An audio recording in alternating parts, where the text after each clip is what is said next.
Have you ever tried to have a conversation with a 3-year-old toddler or somebody who's blackout drunk at a party? If you have, then I would say you've probably had a very similar experience to the one that I went through when exploring the early stories of Dr. Fate before he was introduced as a founding member of the Justice Society of America in All-Star Comics #3. So much so that after each issue, I had to take a pause to make sure that there wasn't a gas leak in my building, or that I wasn't experiencing visual hallucinations, or that I wasn't in the midst of some incredibly sophisticated fever dream. I'm exaggerating, of course, but that doesn't change the fact that in the peaks and valleys of the stories from DC's Golden Age, for me at least, this constitutes the Mariana Trench. And the only way to really get into the details behind why that is, we just have to jump feet first into some of the most incomprehensible stories I've ever read from the 1940s comic book scene, featuring one of the most mysterious and cosmically powerful characters across the entire DC multiverse. So welcome to part 2 of Before the JSA. This is a prelude series of sorts, where I take a look at each of the founding members of the Justice Society of America, and I break down who they were before the team's foundation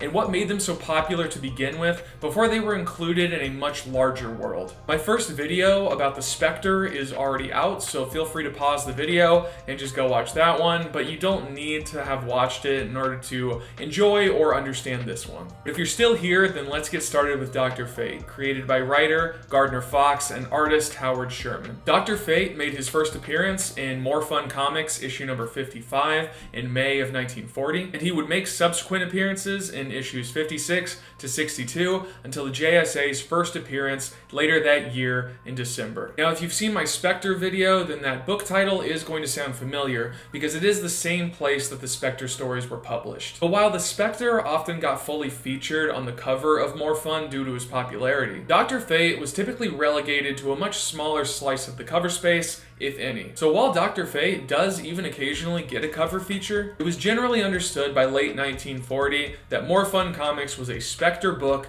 that also contained Dr. Fate stories. And a good point in this favor is that while the Spectre appeared in All-Star Comics issues 1 and 2 before the team's first appearance in All-Star #3, Dr. Fate never did. He never made that jump between books. In fact, his inclusion in the JSA does feel a bit more like an afterthought. You know, the way to fill a seat and round out an already full team. A great comparison here is like what was happening over at All American Comics, where Green Lantern got the cover, and heroes like the Atom got shuffled towards the back in supplementary stories. Or how characters like Hawkman and Johnny Thunder were included as secondary stories in Flash Comics alongside the titular Flash. We will get to all of those characters eventually, but I think that this concept is important to point out because it influences how much time and effort are spent on each respective story and how sophisticated they end up being. If kids are coming to More Fun to see the Spectre, then how much time and effort do we really put into Dr. Fate? If we put in a lot, will it even matter if we do? And I really want to drive this point home because I genuinely do not think that Gardner Fox is a bad writer. The guy is one of the most legendary comic creators in American history. He helped write Batman as it was first getting off the ground.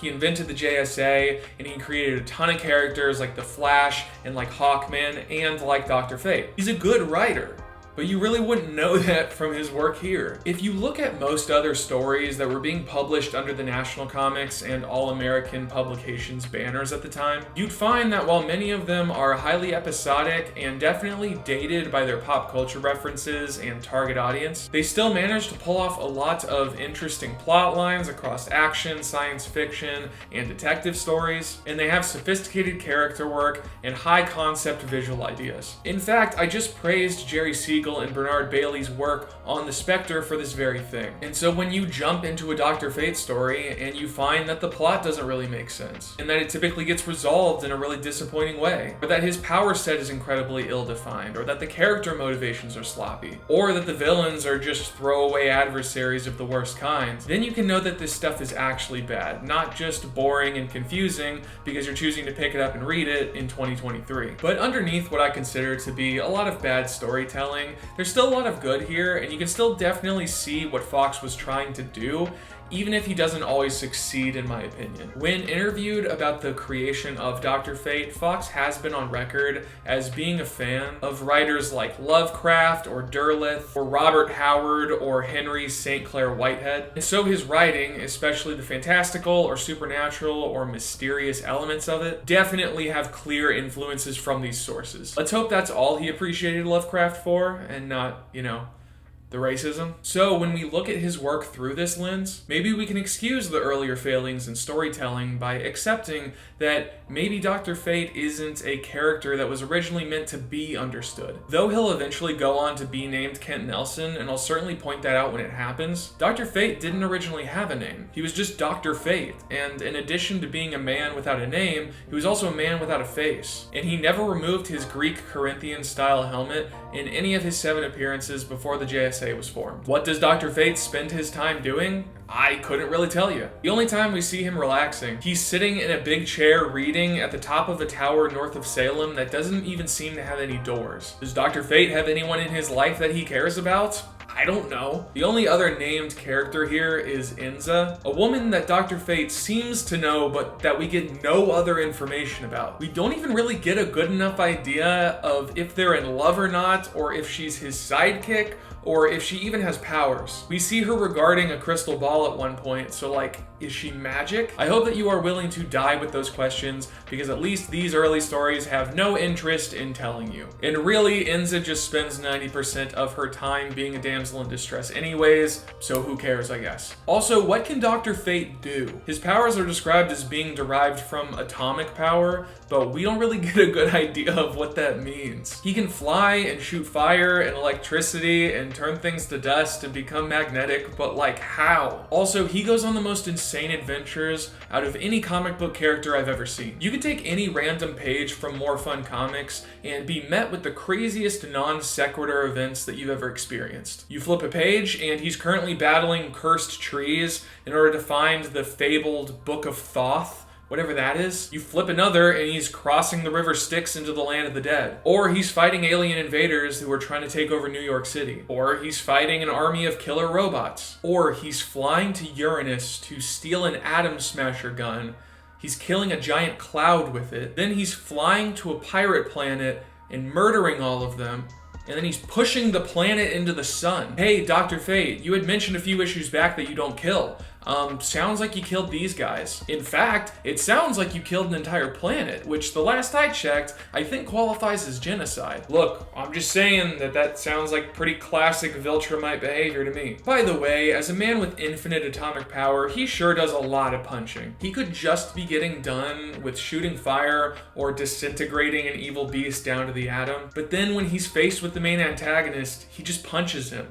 And he does it over and over and over again. The only named villain we get is Wotan, who makes his first appearance alongside Dr. Fate and then appears one other time for 2 total. But he's not used enough. He's just some dark magician who has terrible fashion sense and spends his time trying to blow up the earth by reversing its magnetic poles or something. And Dr. Fate just beats him by punching him in the face and knocking him out a window anyways, so whatever. What am I doing?